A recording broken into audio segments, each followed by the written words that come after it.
Halo developers, ketemu lagi kita kali ini untuk melanjutkan materi pembahasan manajemen pajak. Di pertemuan sebelumnya pada saat manajemen pajak di overview kita sudah secara umum apa itu manajemen pajak. Sekarang kita masuk ke bahasan yang lebih spesifik lagi, perlahan-lahan kita masuk kepada apa itu manajemen, kemudian bagaimana penerapannya atau kita memandangnya dari sisi manajemen pajak. Ya, jadi kali ini kita akan ingat kembali, kita akan review lagi di dalam konsepnya manajemen. Kenapa? Karena di sini manajemen terbagi dua, terdiri dari dua kata, manajemen dan perpajakan. Artinya manajemennya dulu kita pahami, kemudian bagaimana menerapkan manajemen di dalam konteks perpajakan itu. Ya, oke, kita mulai ya. Yang pertama adalah manajemen dulu.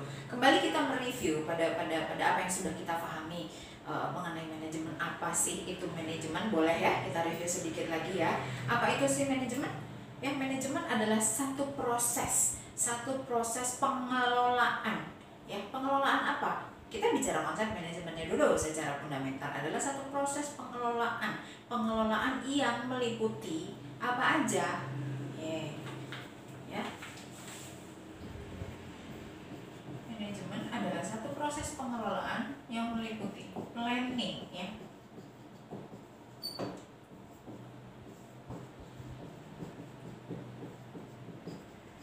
Planning, organizing, evaluating, and control.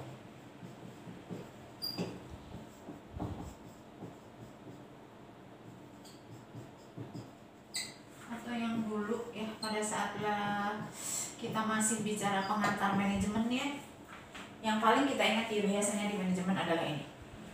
4 konsep pokok di dalam manajemen adalah planning, organizing, evaluating, and control.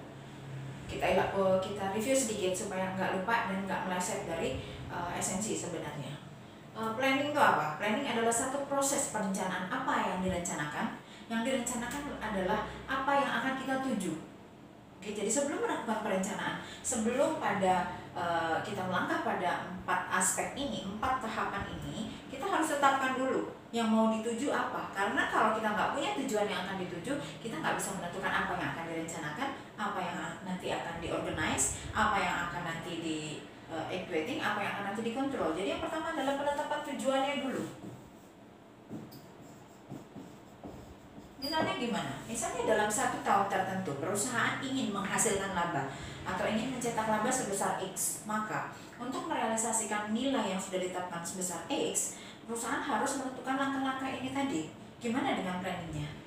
Ya, planningnya ditetapkan seperti apa untuk bisa mencapai tujuan itu. Setelah planning itu terbentuk, setelah perencanaan itu sudah dilakukan, sudah punya landasan fondasi, mau dicapai sebesar X dengan cara seperti apa, yang akan didistribusikan, ya, akan dibuat beberapa alternatif pencapaian tujuan dimaksud.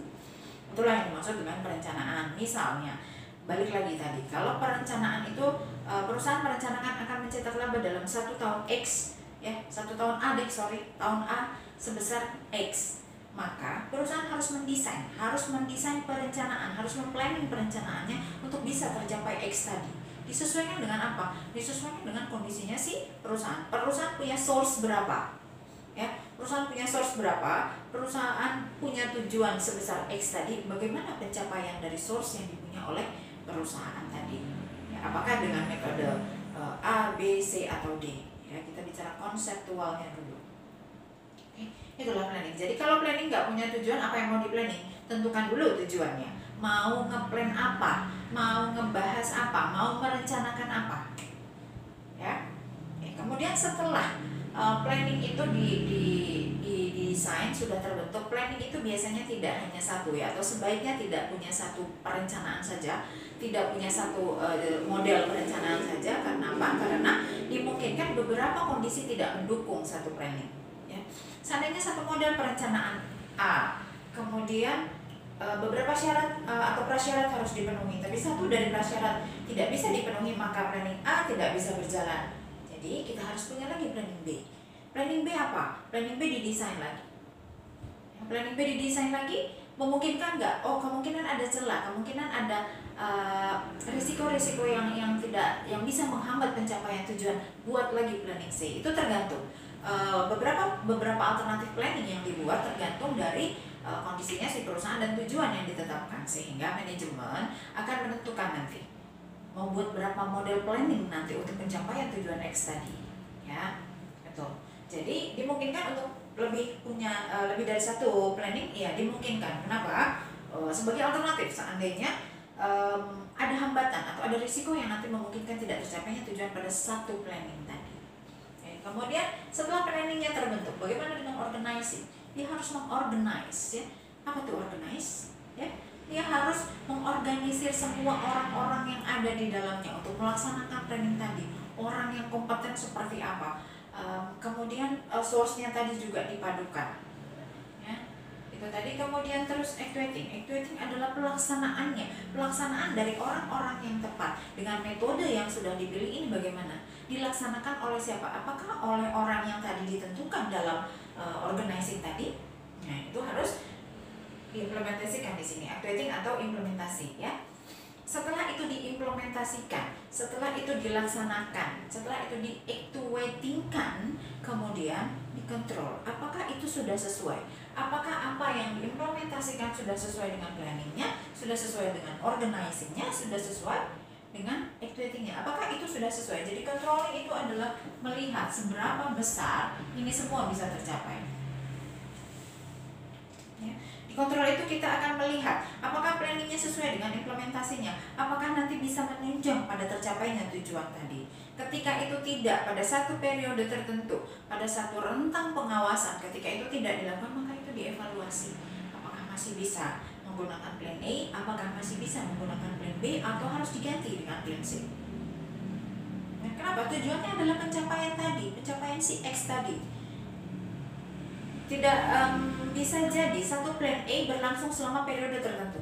In case misalnya terjadi satu kelangkaan barang. Ketika terjadi kelangkaan barang, kita harus mencari barang alternatif.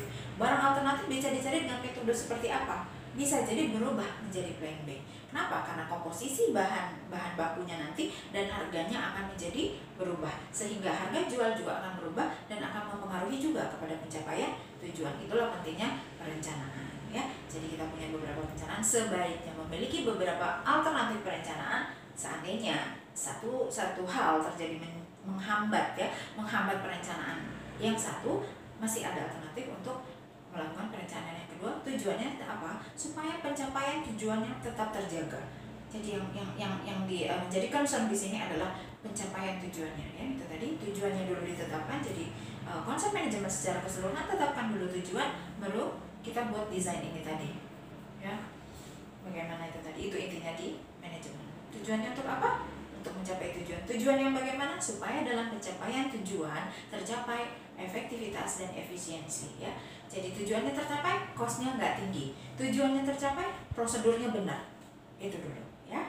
Sampai di sini konsep manajemen semoga bisa dipahami. Pada pertemuan selanjutnya kita akan masuk bagaimana manajemen dalam konteks perpajakan tadi, ya. Jadi sekarang adalah manajemen secara fundamental, manajemen secara konseptual. Pada pertemuan selanjutnya, sesi selanjutnya kita akan bahas bagaimana manajemen di dalam konsep perpajakan tadi. Oke, semoga